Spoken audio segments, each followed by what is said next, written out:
If you're super busy but want to lose fat and keep it off without wasting years on shitty diets and fad workouts, then this video is for you. I've spent 13 years coaching fat loss, and we've helped over 4,200 clients lose anywhere from 5 to 50 kilos and keep it off. And I've learned a stupid amount of lessons the hard way, so you don't have to. In this video, I'm going to give you the 13 most important lessons that I would force my younger self to understand, so you can skip all the trial and error and just get leaner way faster and easier. Let's get into it.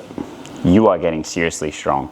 Number one, your environment beats your willpower. Now, this is something that we take into account with all clients, and especially brand new clients coming in, and it's little subconscious decisions that will help you stick to your plan, lose the fat, and keep it off way easier. For example, it is so much easier not to smash a 1,200 calorie tub of Ben & Jerry's if it's not in your freezer. And I know that sounds very obvious, but those type of things, it doesn't have to be a tub of Ben & Jerry's. You probably have little things like that in and around your house, in your pantry, in your fridge, in your freezer, maybe at work, that make it so much harder to stick to. Because keeping in mind, we only have a certain amount of willpower each day, despite what Goggins may say, all right? He's a fucking from a different planet. 17. They don't know me, son. Get it.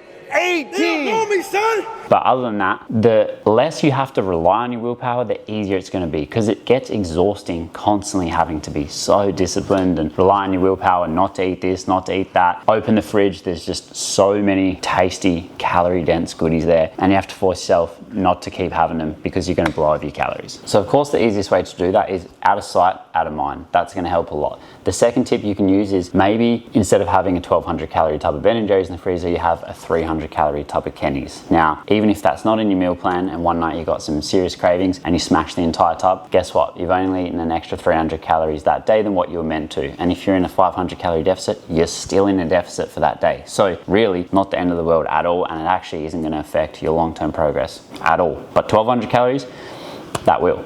Number two, simple always wins. And this is across the board for nutrition, training, recovery, sleep, habits, routine, literally everything when it comes to losing body fat and keeping it off. Simple will always win. For example, nutrition being the biggest rock. If you think about it, how many breakfasts, say lunches or dinner options, do you actually know that you enjoy and that are easy to make, they're convenient, they would fit in your daily and weekly routine and lifestyle? Because for me, there's probably like maybe 5 or 6 off the top of my head. Now, maybe there's slight variations on each one. So maybe protein oats is the main one, and inside protein oats, I could make multiple different variations and flavors. That's totally fine. Realistically, the biggest mistake I see people making with this tip, or with this lesson, I should say, is trying to have a different breakfast every single day. Like, that is absurd. That's not going to work. Trying to have different lunches, different dinners, just ongoing, and they think if they don't have an endless variety of options, they're not going to be able to stick to it. And in fact, it's actually the opposite. Prime example, have you ever walked into a shop to buy a new pair of jeans or something like that, and these days you walk in there and you're like, holy shit, there's literally 5 different colors, 10 different styles, different shapes. The sizing's all confusing because there's like length size, width size, ripped, non-ripped, skinny, fitted, baggy, whatever, and you're like, where do I even start? Imagine if you just walked into the shop and they're like, do you want blue or black? And you're like, let's go black jeans. And they're like, fitted or non-fitted? Yeah, fitted. Cool, here you go. That's how simple, that might be an oversimplification, but that's how simple that your nutrition and everything else should be. Have you gone jean shopping recently? Have I gone jean shopping recently? Nah. And this goes in terms of like training, sleep, routine. The more consistent and simple your sleep and daily lifestyle routine is, the easier it's going to be to stick to. The more simple your training is, and also just remember, simple doesn't mean easy. That doesn't mean the training is going to be easy. Doesn't mean you just go through the motions. It just means, does it fit into your schedule and can you stick to it ongoing? That's what we mean by simple. All right, we're boring him. Lesson number 3, your approach has to be sustainable. And I mean this in terms of your training, nutrition, your actual approach. I don't mean this in terms of you're gonna have to live in a deficit forever, because you definitely don't. That's not what we want you to do. But the actual approach to your fat loss and to your overall eating lifestyle has to be sustainable. This is why shake diets, juice cleanses, for 99.999% of people, keto and carnivore, they don't work long term, because unless you can see yourself never eating a carb again, get rid of the idea of doing keto or carnivore. Unless you can see yourself only drinking liquid for the rest of your life, get rid of the idea of man shakes, shake diets, lady shakes, juice cleanses, all that shit. That shouldn't even come into the equation, because that lesson is just gonna be drilled into you. And this also applies for training as well. Doesn't mean you can't try new stuff, but if you absolutely despise running and someone tells you you need to run to lose weight, which you don't, by the way, that shouldn't even come into the equation. You should be like, I fucking hate running. I would rather do anything else. I'd rather watch paint dry. Awesome. You don't have to put any running in your plan. That's totally fine. Xena loves toilet rolls. If there's an empty one on the toilet thingy, she'll literally just go and bite it off. Just take it. You buy toys, they want toilet rolls. That's just dogs. We should just be more simple like dogs. Lesson number 4, calories are king. If your goal is to lose weight, lose body fat, keep it off, and then maintain it after, even if your goal is to gain weight, calories are king. It determines whether you lose weight, stay the same weight, or gain weight. And you don't have to go super in depth in calories, just simple things about understanding how many calories are in certain foods. This way, you're gonna be able to lose the weight and then keep it off for good. And honestly, like me and Cameraman Cooks always say, this is a life hack because you can travel and have the confidence, and trust me, it is the most freeing feeling to know where you can go to Japan for 2 weeks and have an awesome time and not stress about putting on weight, because we can maintain weight while we're there if we want to, or if we want to go fucking YOLO and just be like, I'm just gonna eat and drink whatever I want because I want to try all these goodies in Japan. Who cares if I gain a few kilos, because as soon as I get back, I know how to slightly tweak my calories. That weight will come off in no time, and then we're back to where we are with no fun missed out on the trip. So you want to start by just learning to read food labels. So simply just turning the back of the packet or whatever, read the label, look how many servings are in it, look what the serving size is, weigh that out as well. This is why weighing and tracking your food for at least a short or a certain period of time is a hack, because it will teach you all that stuff. And then this is how you learn to eyeball. And when people talk about like intuitive eating and stuff like that, this will help. Gone through puberty for the 6th time this week. If you've seen some other videos, you understand that shitty inside joke, but this will help you maintain it, because if you go to a family event or a social meal or a restaurant, you can look at that plate of food you're about to eat or the meal you get, and you could roughly guess like this is going to be about X amount of calories. One step further, after you eat something, you will also understand that that was probably a little bit more than I thought. That was actually a little bit less than I thought based on how full you are. Lesson number 5, high protein is a must. This one, in terms of fat loss, is an absolute non-negotiable. It is impossible to lose body fat and keep it off with a low protein diet, and that's because you need high protein to maintain the muscle you have and ideally build some new muscle. Of course, training comes into that, which we will get into, but in terms of your actual nutrition and lifestyle, you want to be thinking about protein. It should never be an afterthought. Now, how much you need per day, it's going to range depending on a few things, but ideally 1.6 grams to 2.2 grams per kilogram of your body weight. So let's say I weigh 75 kilos. If I double that, then 150 grams protein per day. If I go lower, 1.6, it's going to be less than that. And that's how you can kind of break it down. Now, in terms of how many times you need to eat protein throughout the day, all that stuff, don't even worry about it. Just focus on the daily target. Make the protein fit into your schedule however fits you best. So if you're insanely busy, you're like, I really only have time to eat lunch and dinner, sweet, do that. Make sure they're high protein, and then maybe have a shake with 1 to 2 scoops protein throughout the day to make sure you hit your thresholds. Maybe have a little protein yogurt or a protein bar, whatever you got to do to hit your protein target. That is really all you should be focusing on. I don't think you need sweetener in your coffee, eh? Not if you're getting an oat flatty. Fuck, that tastes unreal. Oat flatty is the goat. Bonus lesson. This one's not in there, but actually this is such a good valid point right now, and I need to touch on it. I guess this ties into calories are king, because sometimes it's just worth having the real thing. And what I mean by that is there's a couple of foods that myself, and I know Cameraman Cooks agrees on this one, I would just not compromise on, and I do not think it's worth trying to find a lower calorie option. Like, I'm all for low calorie, high protein snacks, all that good stuff. We post that stuff all the time. I'm sure you've seen it. If you haven't, check them out. But some stuff, for me, donuts and almond croissants. Brett is going to bring down so we can give it a little taste test, if that's all right. Ooh, look at that. Oh shit, Zin's going to eat it. That is the goods. Oh my lord. Oh, fuck, that's so good. So for me, donuts, almond croissants, just have the real thing and enjoy it. And that's the whole point about knowing your calories, because I know if I smash half an almond croissant now, we're probably looking at 300-400 calories. That's fine. I'm just going to take that away from somewhere else in the day or tomorrow. All good. And then my weight will stay the same across the week, which is my current goal. So happy days. Rule number 6, food volume makes staying lean 10 times easier. Now, this is one of those ones where it's like a double, triple whammy, because food volume basically means being able to eat a large large quantity of food for less calories. So a really good example of this is Spud Light Potato, probably the best carb source to eat when you're dieting because you get to eat so much of it. It's so filling. You can have half a kilo of Spud Light Potato for only 250 calories. So you can imagine how much food that is, and then you pair it with like a steak and you got steak and chips, or pair it with mince to make a taco bowl or chicken, whatever you want. That is what food volume is. And if you make the majority of your calories, say 80%, high volume, you will stay so much fuller for longer, which means throughout the days, weeks and months, you'll eat less calories, which means you'll lose the weight, and then it'll be easier to keep it off as well because you'll know how to do that. The other double whammy with food volume is majority of the time, they're gonna be higher in fiber, and fiber is so important for staying full. Also, a laundry list of health. God damn. Puberty for the 7th time. A laundry list of health reasons, but my go-tos are always Spud Light Potatoes, oats, fruits, things like that, lean meats, all of your quote-unquote healthier type of stuff. It's going to be super beneficial there. Lesson number 7, learning to enjoy resistance training is a life hack. When I say resistance training, I mean any form of weights, body weight, putting your muscles under resistance, under load. I know a lot of people don't like weight training, and that's totally fine. If you can find a way to enjoy it a bit, it is a life hack. Now the reason is because just fat loss, it's gonna help you maintain the muscle you have. If you train properly, it's gonna help you build muscle at the same time, which means you're gonna get the look that you actually want. Now, if you just care about the scale number going down, you don't need it. But if you're watching this video, you probably care about the scale number going down, more importantly your body fat going down, so you change the way you physically look, like these examples going on screen here. Now, as you can see, not only fat going down, but muscle going up as well, and that's going to change the way you look. So this is also how you avoid that skinny fat trap of losing weight but still looking soft and not having the toned or defined muscular look that you want. Now that's the more of the vanity sides for weight training. The other sides, there's a laundry list of health reasons, same with the high fiber, same with the high protein, and same with monitoring your calories. But it's also going to help increase if I go through puberty one more time in this video, I swear.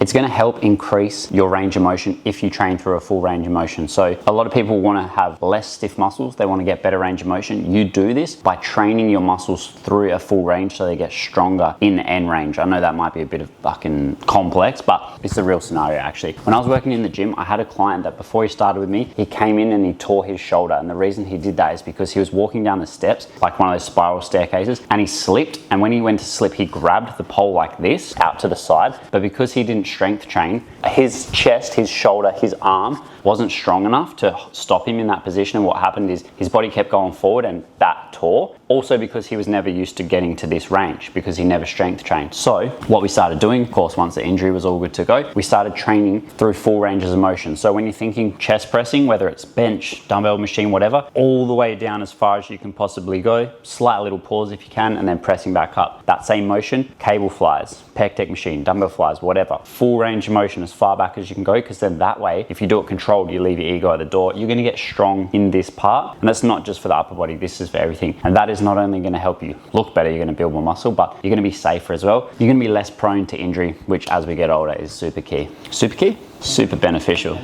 I was gonna say key and then I was gonna say super.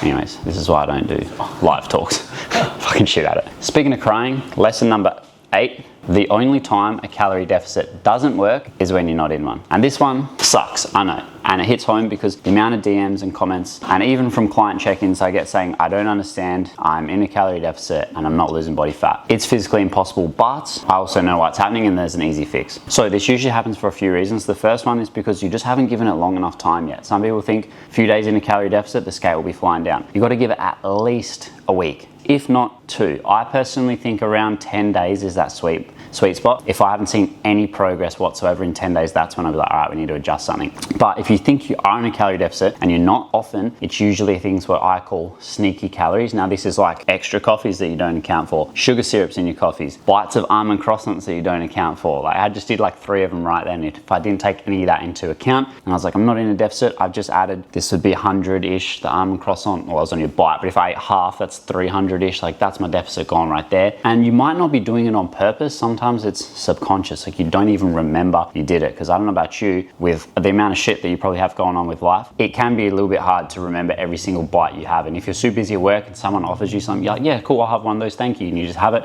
By lunchtime, you've forgotten about that. Well, I don't know about you, but I have. So this is where having a plan comes into place, because you can just think, did I eat anything off of my plan? Or did I just follow my plan? It's a little bit easier than trying to remember at the end of the day what I have and track it and stuff like that. So anyway, that's that reason. The next reason is because you've just figured out your calories wrong. You are tracking and you are accurate, but the calories you're hitting is actually closer to maintenance. Now this is more common than you think. So if you use a TDE calculator, by the way, if you want to use mine, it's completely free. I'll put it in the description for you. Plug in your details. It will tell you the calories and protein to aim for. Now, if you click very active, but you're actually moderate or lightly, the calculator is going to think you're more active than you are. So it's going to set your calories higher. But if you've selected that incorrectly, then you're going to be shooting for those calories, which may be close to your maintenance. And that's a very, very common reason. So you just want to make sure you select your activity level correctly. If you're unsure, or if you're like, I feel like I'm in between these two, my rule of thumb, always go to the lower one. So if you're like, I don't know if I'm lightly active or moderately active, go lightly. You're always better to start there. You can always adjust calories later. Lesson number 9, a higher output helps a lot more than I thought. I quickly realized this when I injured my knee pretty badly and I couldn't do any sort of sport. So I've played football, soccer I should say, in Australia, but if you said that in my household, you get a backhand. I played football from the ages of 4 up until late 20s, and then I busted up my knee, and then that was the first time I didn't play for like 6-ish months. I didn't change anything in my diet. I was continuing to weight train. I couldn't train legs, which also burns a little bit more calories than upper body, but anyway, I was still continuing to hit the gym like 4 times a week with my upper body, did as much as I could, but I noticed like quite a significant change in terms of my output, in terms of how many calories I was burning. Now, to be fair, I was playing football quite a lot, but this also helped me realize that number one, you can't out-train a shitty diet, and I really got to make sure, don't run with this and just think that's what I'm trying to say, because it's not, you'll never be able to out-train a shitty diet. But it also helped me realize that the higher the output, like it does actually make a good chunk of difference. And like me and Cameraman Cooks always say, whenever we're doing cardio consistently on a weekly basis, at least twice a week, you can, what we would say, and please again take this with a massive grain of salt, but you can get away with more stuff. And what I mean by that is, let's say you're eating at maintenance calories, which is what I'm currently doing. We're doing MMA 2 to 3 times a week, which is an absolute sweat box. It's basically an hour burning a lot of calories, sweating like a mofo. How many calories do you think we burn in that session? I reckon like 300, 400. 300 to 400, yeah, at least 300 to 400. So you stack that 3 times a week, let's call it 1,000 calories. We're probably underestimating that, but we started adding that in, didn't change anything with nutrition, just kept that the same around maintenance. My weight actually started coming down, although I was still eating a good chunk. So this is where, if I did have half an almond croissant and then maybe go for dinner once a week and I'm not really stressing about those extra calories, it helps to balance it out. So again, I'm not saying out-train a bad diet, you can never do that, but if you can increase your daily movement, whether that's your steps, whether you can find some type of cardio you enjoy, which I highly recommend trying some sports, because for me and a lot of our clients, we find that is the most enjoyable way. You couldn't pay me to go on a step master, but if you give me a pair of boxing gloves and give Cameraman Cook some as well, we'll fucking do cardio for an hour without even realizing and burn more calories than going on a friggin' a Stairmaster and not want to neck ourselves, because those are the most boring things ever. So find a sport, also really good for social interaction as well. And if you hate sport and you hate cardio, that's totally fine. Just try and up your daily steps. Lesson number 10, weekends can make or break your progress. Now, I know I just said to try and increase your daily movement, and you definitely do want to do that. If your weekends look polar opposite to say Monday to Thursday, Friday, Saturday, Sunday looks polar opposite, Monday to Thursday, it is going to be insanely hard to lose body fat. But more importantly, it's going to be insanely hard to keep it off. Now, I'm not saying you can't have weekends, they can't look different to your weeks in terms of like enjoyment and stuff. They can. You just need to be smart with them. You need to make smart choices. And you can't have a YOLO Saturday, Sunday every single week, because it can 100% wipe out Monday to Thursday easily in a couple of nights, especially if you're doing multiple things over. So what you need to do in that instance is, if you do have a big event coming up, or friend's wedding on the weekend, bachelor, whatever, if it's once in a blue moon, my personal opinion is don't worry about it. Just enjoy it, like eat, drink, whatever you want, fine, and just go straight back to plan. But if you're super social and you have things on quite often, like nearly every weekend, then you do need to make them fit into your weekly plan. Otherwise, you're never going to get the results you want. So you want to, first strategy strategy is just to bank some calories for that weekend. So on the days of the event or whatever you got on, you want to lower your calories, try to increase or keep the protein as high as you can, keep the food volume as high as you can, but drop the carbs and fats to allow calories for the social event. So depending on certain situations, we'll make a whole other video for this, but bank as many calories as you can for the event. Enjoy it. Make smart choices when you're there so it does fit in those calories. Like for example, instead of 3 cocktails, which could be 1,000 calories, you could have 3 vodka seltzers for only 210 calories. So as you can see, the huge difference in just that one little tweak. You do that across food, drinks, choices, and you're gonna be sweet. Lesson number 11, relying on motivation is a loser's game. Speaking of losers, we switched spot because my back was getting a bit tight.